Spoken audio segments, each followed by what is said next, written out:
샬롬, 벌써 한 주간의 마무리를 하는 날이 되었습니다. 끝이 좋아야 모든 것이 좋은 것처럼 이번 일주일의 삶이 기분 좋은 시간이었길 소망합니다. 그리고 그 시간이 하나님과 함께하는 소중한 시간이었을 줄로 믿습니다. 인간의 행복은 돈에 많고 적음에 있는 것도 아니고 세상의 성공에 있는 것도 아닙니다. 내 마음의 중심에 얼마나 하나님을 모시고 살았는지, 성령 하나님께서 내 인생을 어떻게 이끌어 주셨는가에 따라 우리의 삶도 달라집니다. 한 주간도 함께 해주신 하나님의 그 은혜를 기억하며 오늘의 말씀 함께 보도록 하겠습니다.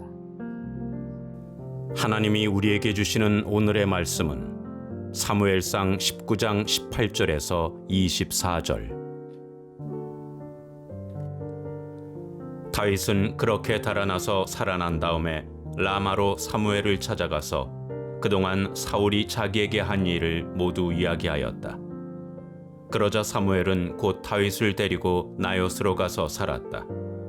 다윗이 라마의 나요스에 있다는 소식이 곧 사울에게 들어갔다. 사울은 다윗을 잡아오라고 부하들을 보냈다. 그들이 가서 보니 예언자들 한 무리가 사무엘 앞에서 춤추고 소리치며 예언을 하고 있었다. 그 순간 그 부하들에게도 하나님의 영이 내리니 그들도 춤추고 소리치며 예언을 하였다. 사람들이 사울에게 이 소식을 알리니 사울이 다른 부하들을 보냈으나 그들도 춤추고 소리치면서 예언을 하는 것이었다. 사울이 다시 세 번째로 부하들을 보내니 그들도 마찬가지로 춤추고 소리치면서 예언을 하였다. 드디어 사울이 직접 라마로 갔다. 그는 세구에 있는 큰 우물에 이르러 사무엘과 다윗이 어디에 있는지를 물었다. 사람들은 그 두 사람이 라마의 나요스에 있다고 대답하였다. 사울이 거기에서 라마의 나요스로 가는데 그에게도 하나님의 영이 내려서 그는 라마의 나요스에 이를 때까지 계속하여 춤추고 소리치며 열광 상태에서 예언을 하며 걸어갔다. 사무엘 앞에 이르러서는 옷까지 벗어버리고 춤추고 소리치면서 예언을 하고 나서 그날 하루 밤낮을 벗은 몸으로 쓰러져 있었다. 사울도 예언자가 되었는가 하는 말이 여기에서 나왔다. 다윗을 죽이려는 사울의 시도는 계속됩니다. 사울 왕은 판단력도 흐려지고 무엇이 옳고 그른 것인지 분간할 수 없을 정도가 되었습니다. 오로지 다윗을 죽이려는 마음만 있을 뿐입니다. 다윗은 왕이자 장인인 사울에게 대적할 수 없었기 때문에 도망만 다닙니다. 그러다가 결국 도망간 곳이 사무엘의 집입니다. 다윗은 목숨을 지키기 위해 멀리 안전한 곳으로 도망간 것이 아니라 이스라엘의 영적 지도자인 사무엘에게 간 것입니다. 다윗이 사무엘에게 간 것은 도망자 신세가 되었어도 하나님을 의지하고자 한 마음이 아니었을까 생각됩니다. 그리고 사무엘은 다윗을 나요스로 데리고 갑니다. 사무엘이 거하고 있는 라마에는 나요시라는 사무엘이 가르치고 있는 선지자 학교가 있습니다. 다윗은 그곳에 선지자 생도들과 함께 머무르게 된 것입니다. 그런데 다윗이 라마 나요스에 있다는 소식이 사울 왕의 귀에 들어가게 됩니다. 그래서 사울 왕은 신하들을 보내 다윗을 잡아오라 명령합니다. 사울 왕의 신하들이 다윗을 잡으러 라마 나요스에 갔을 때 한 무리의 예언자들이 사무엘 앞에서 춤추고 소리치며 예언을 하고 있었습니다. 그 순간에 사울의 신하들에게도 하나님의 영이 내리고 예언을 하기 시작합니다. 이들이 갑자기 이렇게 된 것은 무아지경의 황홀경에 빠져서 환상 속에서 예언을 한 듯합니다.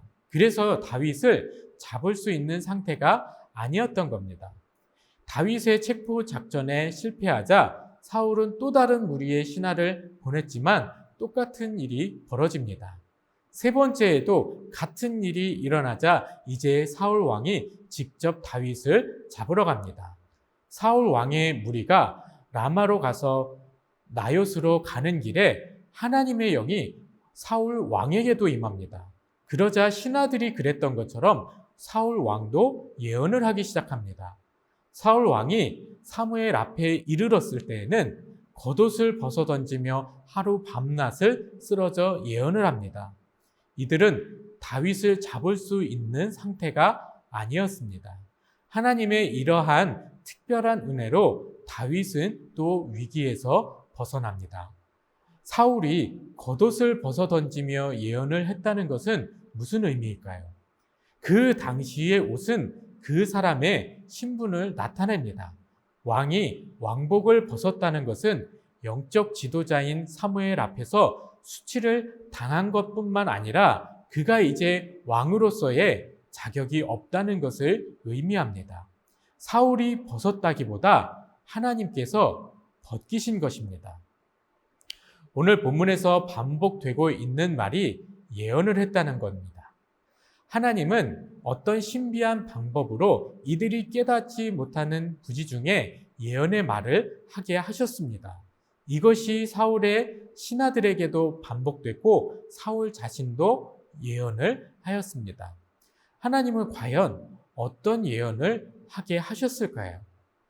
오늘 본문에는 나오지 않지만 조금의 상상력을 발휘해 본다면 이런 예언을 하지 않았을까요? 이제 여호와의 영은 사울을 떠나 다윗에게로 향하셨다. 이런 예언을 하며 사무엘과 다윗이 있는 라마 나요스로 가는 사울의 모습은 어땠을까요? 그러다가 사무엘을 만나게 됐을 땐 왕복을 벗어 던지고 그 앞에 쓰러져 누워버립니다. 하나님이 떠난 인생은 이렇게 너무나도 비참합니다. 이번 한 주간의 말씀을 정리해 보겠습니다. 하나님의 뜻을 떠나면 자기 욕심을 따라 살아가게 됩니다. 그러면 사울처럼 죽이고 관계를 끊는 자가 됩니다. 반대로 하나님의 뜻에 순종하고 그 뜻을 받아들이는 사람은 요나단처럼 사람을 살리고 관계를 회복시키는 사람이 됩니다. 사람을 살리는 일이지만 미갈처럼 하나님보다 더 중히 여기는 우상을 곁에 두고 있다면 그 인생의 마지막이 절대 아름다울 리가 없습니다. 하나님보다 더 우선되는 것이 있다면 눈앞에 문제가 해결되는 것처럼 보여도 궁극적인 문제는 해결되지 않습니다. 앞날이 보이지도 않고 이해되지 않는 고난 가운데 있을지라도 안전한 세상으로 피하기보다 하나님 편에 설 때 하나님은 강권적인 은혜로 지켜 보호해 주십니다. 성경은 여호와께서 집을 세우지 아니하시면 세우는 자의 수고가 헛되며 여호와께서 성을 지키지 아니하시면 파수꾼의 깨어있음이 헛되다라고 말씀합니다. 우리가 아무리 노력해도 하나님이 함께 하시지 않으시면, 하나님이 지켜주지 않으시면 모든 것이 헛될 뿐입니다. 다윗은 조국을 위해 하나님께서 맡기신 사명을 위해 최선을 다했습니다. 그런데 그 노력도 하나님께서 함께 하셨기에 의미가 있던 것입니다. 사울 왕이 노력이 부족했나요? 정말 열심히 노력했고 갖가지 방법을 다 썼습니다. 그런데 한 번도 성공하지 못합니다. 하나님이 떠나셨기 때문입니다. 그리고 하나님의 뜻이 아닌 일에 모든 힘을 다 쏟았습니다.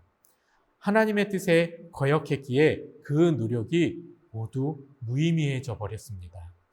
우리 인생에서 이런 헛된 노력을 하지 않으시길 바랍니다. 하나님의 뜻을 따르는 순종이 우리의 노력과 수고에 삶의 의미를 더해줍니다. 하나님은 우리 인생을 그렇게 강권적으로 이끌어 주십니다. 그 은혜를 기억하며 오늘 이 하루도 의미 있는 수고와 헌신으로 하나님을 기쁘시게 해드리고 감사가 넘치는 행복한 하루 되시길 축복합니다. 기도하겠습니다. 사랑이 많으신 하나님 아버지, 오늘도 이렇게 소중한 한날을 허락해 주시니 감사합니다. 하나님께서 함께 해 주시기에 우리의 삶이 의미가 있음을 고백하며 나아갑니다.